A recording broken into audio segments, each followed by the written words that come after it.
Today we're going to discuss delirium. Delirium is an acute, fluctuating change in mental status and cognition that develops over a short period of time. It commonly affects attention, awareness, thinking, and level of consciousness. Unlike dementia, delirium develops suddenly and is often reversible when the underlying cause is identified and treated. Patients may present as confused, restless, withdrawn, disoriented, or inattentive, and symptoms often fluctuate throughout the day.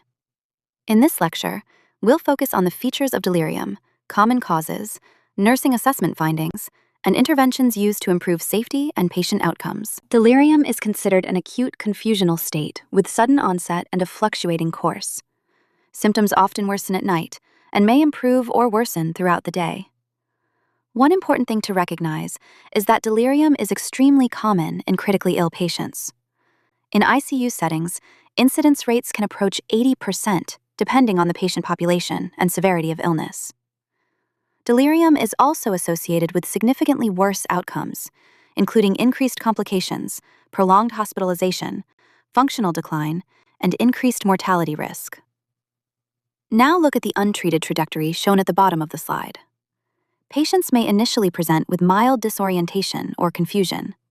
Without recognition and intervention, delirium can progress to altered level of consciousness, severe neurologic dysfunction, and potentially irreversible complications.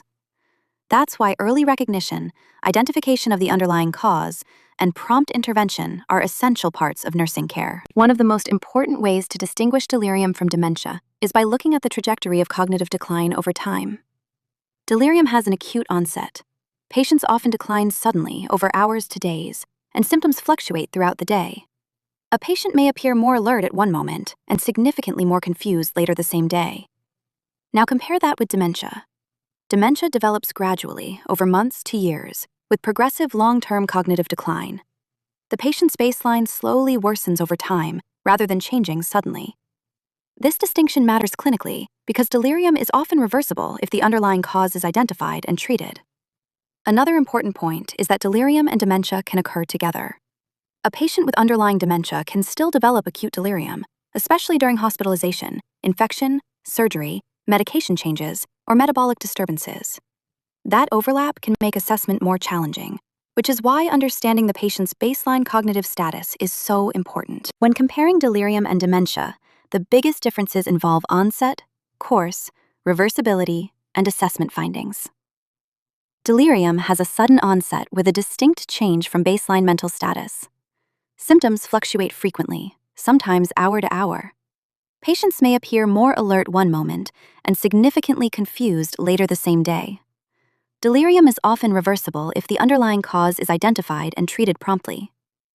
Now compare that with dementia. Dementia develops gradually over time with progressive, long-term cognitive decline. Symptoms are generally steady rather than fluctuating dramatically throughout the day. Dementia is associated with irreversible structural brain changes. From a nursing assessment standpoint, delirium focuses on identifying acute changes from the patient's baseline mental status. With dementia, assessment focuses more on tracking progressive, long-term decline in memory, function, and cognition. That's why establishing the patient's baseline mental status is one of the most important parts of assessment when distinguishing delirium from dementia. Delirium risk increases when patients have multiple vulnerability factors present at the same time. Some risk factors are modifiable, meaning we may be able to reduce or manage them. Medication-related causes are very common. Benzodiazepines, sedatives, opioids, anticholinergics, and polypharmacy can all contribute to delirium development. Certain interventions, including blood transfusions, major procedures, or prolonged hospitalization, may also increase risk. Now on the right side are non-modifiable factors. Advanced age is one of the strongest risk factors for delirium. Patients with pre-existing dementia or prior neurologic injury are also more vulnerable. Acute events such as emergency surgery, severe infection, or trauma further increase risk. The patients at highest risk are often older adults with multiple chronic illnesses, baseline cognitive impairment, and extensive medication exposure. That's why prevention strategies and early assessment are especially important in high-risk populations. Early recognition is one of the most important parts of delirium prevention and management. Patients who are critically ill should be routinely screened for delirium rather than waiting for severe symptoms to develop. One commonly used screening tool is the Confusion Assessment Method, or CAM. The CAM helps identify key delirium features such as acute mental status changes, fluctuating behavior, inattention, and altered thinking. If screening findings are negative, the patient still requires continued routine monitoring because delirium can develop later during hospitalization. If screening findings are positive, early recognition and reporting are essential. Nurses are often the first clinicians to notice subtle cognitive changes, such as new confusion, agitation, withdrawal, disorganized thinking, or changes in attention.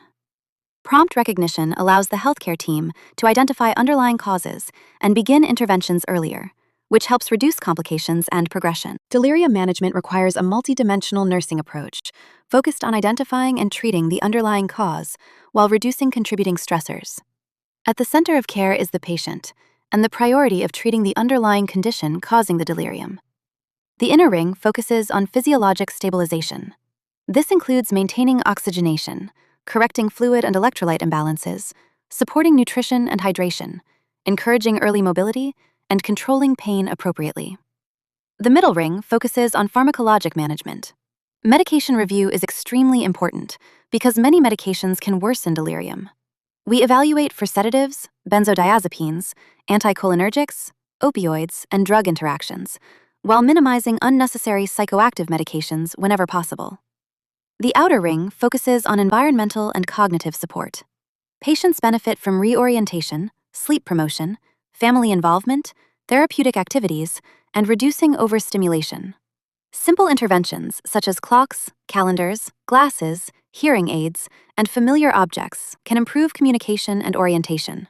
Environmental control also matters. Keeping the room calm, maintaining normal sleep-wake cycles, and reducing unnecessary noise or interruptions can help decrease delirium severity. So, delirium care is not based on a single intervention.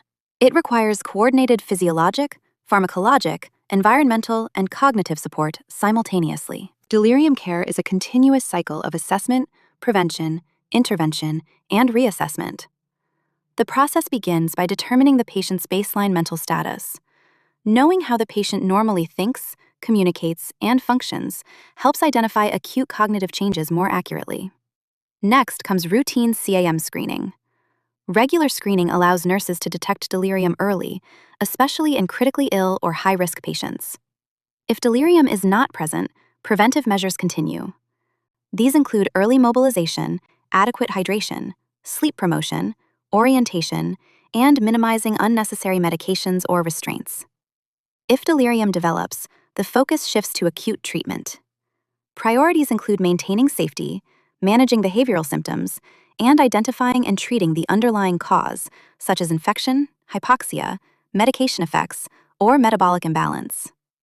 Throughout the process, the patient's ongoing mental status is repeatedly compared back to their baseline cognition. That reassessment is important because delirium symptoms can fluctuate rapidly throughout the day. Patient outcomes with delirium depend heavily on how quickly the condition is recognized and treated. With early identification and targeted intervention, many patients can return close to their baseline cognitive function within days. That's why prompt assessment, treatment of underlying causes, hydration, mobility, sleep support, and medication review are so important. Now compare that with delayed recognition or failure to treat delirium appropriately.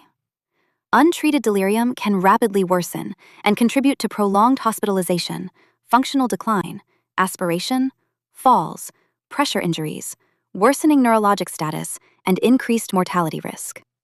In severe cases, prolonged physiologic stress and neurologic dysfunction may lead to permanent cognitive impairment or systemic complications.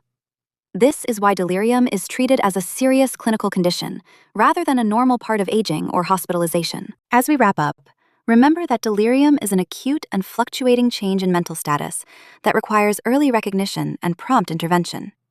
One of the most important assessment priorities is identifying sudden changes from the patient's baseline cognition.